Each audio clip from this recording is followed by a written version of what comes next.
చిత్తూరు జిల్లా కలెక్టరేట్ వద్ద జాతీయ రహదారిపై ధర్నా నిర్వహించారు బీజేపీ శ్రేణులు. అమరావతి రాజధానిగా 1200 రోజులు పూర్తి చేసుకున్న సందర్భంగా మద్దతు తెలిపిన బీజేపీ జాతీయ కార్యదర్శి సత్యకుమార్పై దాడి చేయడాన్ని ఖండిస్తూ నిరసన చేపట్టారు.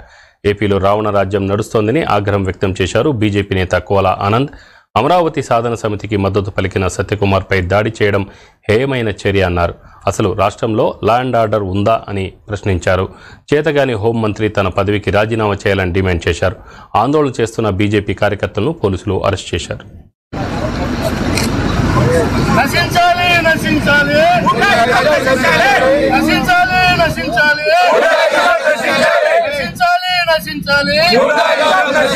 సిగ్గుందా? ఇలాంటి నీచమైన దుశ్చర్యలు మీరు పాల్పడుతూ మీకు సిగ్గు వదిలేసి మానం వదిలేసి ఢిల్లీకి పోయి మా నాయకులు కాళ్ళు మొక్కు వస్తుంటారు.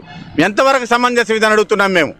ఇక్కడేమో భారతీయ జనతా పార్టీ నాయకుల మీద కార్యకర్తలను తప్పుడు కేసులు పెట్టడం, దాడులు చేయడం, ఢిల్లీకి మోడీ గారి అమిత్ షా గారి కాళ్ళు మొక్కి రావడం. ఎక్కడని మీకు సిగ్గుంది? మీరు అసలు రాజకీయ నాయకులా, బ్రోకర్లా అని అడుగుతున్నాను నేను. మీరు రాజకీయ నాయకులా? మీరు రాష్ట్ర ముఖ్యమంత్రి? మీకే వరకైనా సిగ్గుంది మీకు? మీరు ఇంత నీచమైనటువంటి దిగజారుడు రాజకీయము. మీరు వేరే పార్టీలు భయపించినట్టు భారతీయ జనతా పార్టీని భయపిస్తే భయపడి దడుచుకునే వాళ్ళు ఎవరు లేదని చెప్పి మీకు ఈరోజు హెచ్చరిస్తున్నాం. మీ బుడ్డ బెదిరింపులు, మీ దాడులు వేరే వ్యక్తుల మీద, వేరే పార్టీల మీద పెట్టుకోండి తప్ప భారతీయ జనతా పార్టీ నాయకుల జోలికి, కార్యకర్తల జోలిస్తే ఖబర్దార్ జగన్మోహన్ రెడ్డి. జగన్మోహన్ రెడ్డి ముఖ్యమంత్రి అయినప్పటి నుంచి ఈ రాష్ట్రంలో జరుగుతున్నది పరిపాలన కాదు, అరాచక పాలన, గూండా పాలన, రౌడీ పాలన జరుగుతూ ఉంది. ప్రతిపక్షాలు నోరు తెరిస్తే, ప్రతిపక్షాలు ధర్నాలు చేస్తే, ప్రతిపక్షాలు రోడ్డు మీదకి వస్తే వాళ్ళ మీద దాడులు చేయడం, పోలీసుల ద్వారా తప్పుడు కేసులు పెట్టడం ఒక ఆనవాయితీగా గత 4 సంవత్సరాలుగా ఈ రాష్ట్రంలో మారిపోయింది. పోలీసు వ్యవస్థ నిర్వీర్యం అయిపోయింది. ఈ రాష్ట్రంలో ఏ రోజైతే జగన్మోహన్ రెడ్డి అనే వ్యక్తి ముఖ్యమంత్రి అయినాడో పోలీస్ వ్యవస్థని సర్వనాశనం చేసిన పరిస్థితి మనం చూస్తున్నాం.